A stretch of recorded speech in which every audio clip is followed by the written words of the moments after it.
이 현실적인 성과를 내는데도 직접적인 영향력이 또 있기도 합니다.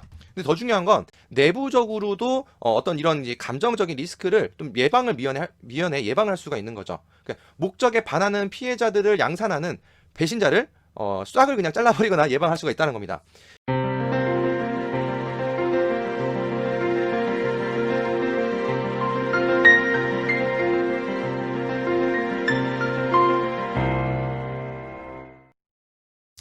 안녕하세요. 오늘은 제가 그 배신자를 통해서 배운 경험에서 깨우친 이야기 중에서 멍청한 심리 상태가 되는 그 과정, 그 원리, 그리고 그렇지 않을 수 있는 방법, 그것을 통해서 실수도 안 할 수 있는 이제 그런 이야기를 좀 들어보도록 할게요.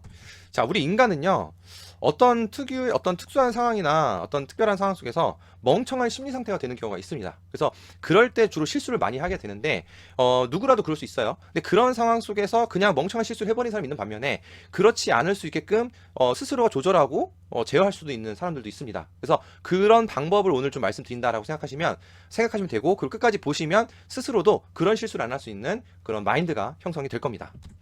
자, 그 사람들은요, 제가 지켜보다 보니까 자기가 자기가 뭔 짓을 뭘 하는지를 잘 모르는 경우가 많더라라는 겁니다. 그래서 지켜보고 관찰하다 보면은 좀 답답하기도 하고, 좀 불쌍하기도 하고, 안타깝다는 거죠.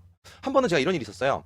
일을 같이 하는 어떤 동료가 있었습니다. 그러니까 제가 여러 가지 프로젝트를 또 진행하다 보니까, 근데 그 동료한테 희한한 배신을 당한 경험이 있었는데, 어떤 경우냐면, 다른 데서 뭔가 억울한 일을 당했나 봐요. 근데 거기서 찍소리도 못하고, 왜 자기를 도와주지 못했냐면서, 오히려 같은 편한테 원망하고, 화풀이를 하다라는 거죠. 뭐 좀 달래주기도 했는데 여전히 자기 감정에 좀 빠져 있다 보니까 이 사람이 뭔가 트집을 잡아서 모욕적인 말을 하고 또 주변 사람들한테도 동료들한테도 이간질을 하라는 겁니다. 자, 이간질한다는 걸 어떻게 하냐면 당사자와 당사자끼리 뭔가 부딪혀서 사건이 벌어져서 사이가 서먹해지면은 둘만의 관계지만 둘이 그런 사건이 없는데 괜히 관계가 멀어지고 소원해지면 제3자가 이간질했다라는 그런 현상이라고 볼 수 있는 거죠. 그래서 이런 상황을 겪으면서 편치는 않았지만 저는 이제 사람들을 관찰했습니다. 그러면서 그래도 생각 있는 사람이라면 그동안의 경험을 토대로 상황 판단 능력이나 분별력을 발휘를 해서 사실 진위 여부를 좀 알아보려고 하지 않았을까 싶었는데 중요한 건 진실을 알려는 사람이 한 명도 없었다는 거예요. 자, 이런 일을 겪으면서 결국 당당한 사람은 삼자대면이든 다 뭐 솔직하게 얘기할 수 있는데 자기 감정에 취해서 트집 잡고 헛소리하는 사람들은 뒤에서 얘기하는구나, 이런 현상도 보게 되었다는 거죠. 즉 당당한 사람 앞에서 얘기해요. 근데 쫄리는 사람은 뒤에서 얘기한다라는 거죠. 자, 이런 상황을 자주 겪는 건 아니지만 조직 생활 하다 보면 충분히 겪을 수 있기 때문에 또 여러분들 사회생활 하거나 이럴 때 미리 이 내용과 원리를 탑재하셔서 마인드를 좀 강하게 하시는데도 도움이 되실 겁니다. 자, 다시 그 얘기로 좀 들어가자면 중요한 거는 이런 이제 저하고 관계가 소원해진 그 사람들 있죠. 이간질 당하는 사람들이 제 도움을 또 받아야 될 상황도 필요한데 그 도움을 받지 못하면서 일의 효율이나 분위기도 예전만 못해지는 모습을 보게 되는 거예요. 이게 너무나 안타까웠죠. 자, 그렇기 때문에 감정에 취해서 말실수한 사람과 그 사람이 휘둘려서 동조된 사람들 다 피해자라는 것을 알게 되었습니다. 1차 배신자는 자기 감정의 피해자라는 거고요. 2차로 동조된 배신자, 그러니까 이간질 당해서 동조된 배신자들은 이 사람의 감정의 오염의 피해자라고 볼 수 있는 거죠. 이런 피해를 겪는 사람들의 특징은 원시적인 사고방식을 한다는 겁니다. 자, 공통점이 원시적인 사고방식을 했는데 그 원시적인 사고방식이라는 것은 이성적인 판단보다 감정적인 정보에 치우치는 경향성을 보고 얘기를 드리는 거죠. 그리고 목적에 근거한 사고방식보다 본능적인 감정에 근거한 사고방식의 작동이 더 크게 일으킨다는 겁니다. 이게 무슨 말이냐면 일이면 일, 아니면 어떤 그 비즈니스, 프로젝트면 프로젝트, 그 목적에 근거해서 지금 나이가 받은 정보가 이것에 어떤 유리한지 유리하지 않은지를 판단하는 그런 목적에 근거한 사고방식이 아니고 그냥 본능에 의한 감정이 올라온 사고방식에 의해서 그 목적의 본질이 이게 이익인지 똥인지 된장인지 해를 보는지 그런 판단 분별이 안 되는 상태가 돼버린다는 겁니다. 그러면서 진위 여부를 알려고 하지 않고 그냥 스스로 해석해버립니다. 그냥 수용을 돼버리는 거죠. 더군다나 당사자한테 직접 물어보는 게 가장 정확한데 참 희한하게 이미 치우쳐버린 감정을 기정사실화해버린다는 것입니다. 이런 패턴을 가진 사람들은요, 현재 자기가 누리는 현실을 크게 벗어나지 못해요. 그 말은 뭐냐면 지금보다 더 나은 소득 수준이나 어떤 발전된 모습을 가기가 좀 더뎌지거나 힘들어진다는 겁니다. 왜냐하면 이런 사고방식이 소득 수준과 연결되기 때문이죠. 즉 지금 생각하는 수준의 결과가 바로 지금 누리고 있는 생활 수준이라는 겁니다. 일례로 인류 역사 문화를 보면 살인의 통계치가 옛날에 비해서 점점 줄어들고 있다고 합니다. 학자들이 내린 결론은 과학, 기술, 사회 문화가 발전함과 더불어서 인간들의 이성이 발달했기 때문이라는 거죠. 즉 옛날에는 생존을 위해서 사람을 죽이고 약탈했지만 지금은 생존을 위해서 협동하는 것이 유리하다는 이성적인 판단력이 발달했기 때문이라 합니다. 하지만 아직까지는 원시적인 사고방식에서 벗어나지 못한 반응들이 아직은 많이 산재해 있습니다. 왜냐하면 인류가 우리 조상이 나타난 지가 20만 년인데 그 중에서 이런 기술과 문화가 발달한 게 고작 1만 년밖에 안 됐거든요. 그러니까 20만 년의 어떤 원시적인 두뇌의 습성이 1만 년 만에 바뀔 수는 없는 거죠. 그게 그대로 아직은 남아있다는 겁니다. 그래서 아까처럼 자기가 남에게 감정적인 피해를 입었다는 것은 자기 존재감에 대한 무시로 아마 연결돼 있을 것이고 그 존재감에 대한 피해는 조직 생활에서 생존 본능의 위협으로 무의식적으로 본능적으로 느껴졌을 겁니다. 그걸로 연결됐을 거예요. 하지만 이 나약한 사람들, 본인이 나약한 나머지 가해자에 대해서 뭔가 대응을 하고 하기보다는 자기가 만만하다고 판단하고 동료를 공격해서 자기의 존재감을 다시 회복하려고 했던 반응이라고도 볼 수 있는 거죠. 이게 얼마나 좀 우리 이성적으로 생각하기는 그게 지금 이상하다 싶은 정도의 얼마나 이게 그런 형태가 원시적인 사고 방식이냐라는 겁니다. 그러니까 이성적으로 사고했다면 원래는 동료와 힘을 합쳐서 다시는 그런 현상이 발생되지 않도록 문제의 근원을 해결하려는 방향으로 생각을 모으는 게 맞는 건데 근데 진짜 이 상황이 너무 웃겼던 게 유유상종이라고 해서 자기 존재감이 결여된 또 사람들끼리 뭉쳐져가지고 그 사건을 통해서 이를 크게 부풀리기도 하고 오해를 더 강하게 만들더라라는 거죠. 저는 이걸 보면서 너무 좀 또 신기해하기도 했었어요.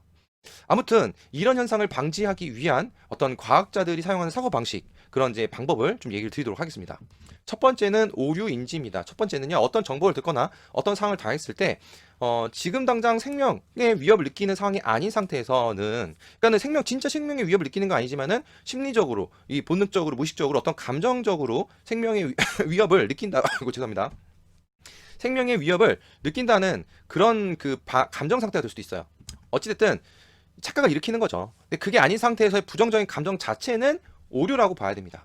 근데 이게 가장 좀 어려운 게 원래 사람은 깊이 생각하는 기능이 진화가 덜 되었습니다. 아직 이게 발달이 더뎌요. 인간 두뇌가. 그래서 일단 기분이 나쁘거나 뭔가 헛소리를 들으면 생각보다는 감정에 빠져버리게 될 확률이 상당히 높습니다.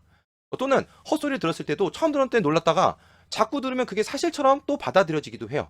그래서 어떤 감정이 생기든지 간에 감정이 생기면 일단 멈추고 감정을 주시해서 이게 사라질 때까지는 판단을 보류하는 게 오류를 인지하고 나서 했을 때 하는 행동입니다. 또는 오류를 인지하기 위한 행동이라고 하는 거죠. 두 번째는 오류 제거입니다.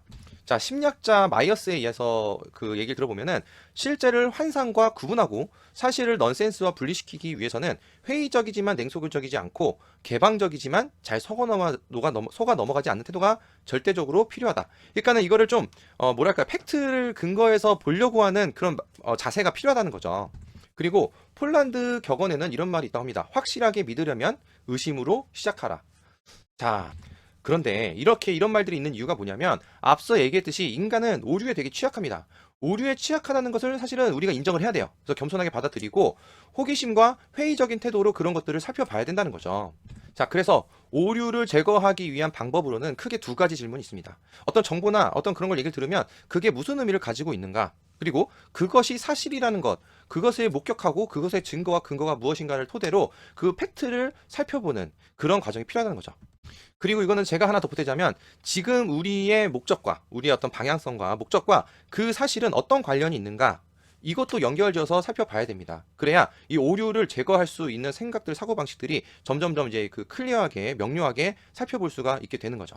자, 세 번째는 본질 파악인데 본질 파악에서는 비판적 사고를 얘기를 합니다. 이제 학자들이 요걸 통해서 본질을 파악할 수 있다라고 얘기하는 거죠. 비판적 사고라는 건 뭐냐면 이 전제들을 살펴보고 그리고 숨어있는 가치도 구분을 할 줄 알고 증거를 평가하고 결론의 타당성을 따지는 현명한 사고방식이다. 좀 어렵죠? 자, 즉 뭐냐면 이런 이제 그걸 잘 살펴보는 사고 방식에 대한 이름이 비판적 사고예요. 현실을. 그래서 팩트에 근거해서 이게 정말 어떤 실질적인 어떤 의미가 있는지 가치가 있는지, 그래서 결론적으로는 그게 우리가 현실을 잘 누리는 것에 대한 타당한 그런 관련성이 있는 생각이고 사고방식이고 정보인지를 그런 것들을 이제 한번 현명하게 살펴보는 과정이다. 사고 과정이다. 이렇게 볼 수가 있습니다. 자, 비판적 사고를 할 수 있는 어떤 그 질문법에 대해서 좀 보자면 그것을 어떻게 알았을까? 어떻게 알았나요? 자기 감정이나 생각에 의한 것인가? 아니면 직접적인 대화나 증거에 대한 근거가 있는 것인가? 증거가 그 사실의 연관성, 그러니까 증거가 있다면 그 증거가 지금 우리가 보고 있는 정보와 사실하고의 연관성이 어떻게 입증이 되냐? 자, 이런 부분들을 한번 살펴본다는 겁니다. 그럼 이렇게 살펴보게 되면 그 사실을 접했을 때, 정보를 접했을 때 이 정보에 담겨져 있는 저 사람이 뭐 하자, 말하고 하는 사람의 마음속의 의도, 의미 이런 것들이 다 파악이 돼요. 그래서 이게 진짜 본질적으로 서로의 어떤 이 전반적인 부분에 대한 유익한 정보에 의해서, 유익함에 의해서 이런 정보를 줬는지, 아니면 본인의 어떤 사적인 아니면 감정적인 부분에 있어서 정보를 줬는지, 그런 걸 분별하면서 현명한 판단을 할 수가 있다는 거죠. 자, 이런 사고방식은 치우치는 사고방식을 통해서, 치우치는 사고방식으로부터 본질을 볼 수 있는 투명한 시야를 만들어 주고요. 또 이런 사고방식은 조직들, 그러니까 팀원들이 이런 사고방식을 미리 연습해 두면 이 현실적인 성과를 내는데도 직접적인 영향력이 또 있기도 합니다. 근데 더 중요한 건 내부적으로도 어떤 이런 이제 감정적인 리스크를 좀 미연에 예방할 수가 있는 거죠. 그러니까 목적에 반하는 피해자들을 양산하는 배신자를 싹을 그냥 잘라버리거나 예방할 수가 있다는 겁니다. 그래서 더 중요한 건 본인이 배신자가 될 수도 있다는 것을 스스로도 예방할 수도 있다는 거예요. 이런 것들을 이런 사고방식으로 미리 우리가 연습을 하고 훈련을 한다고 한다면.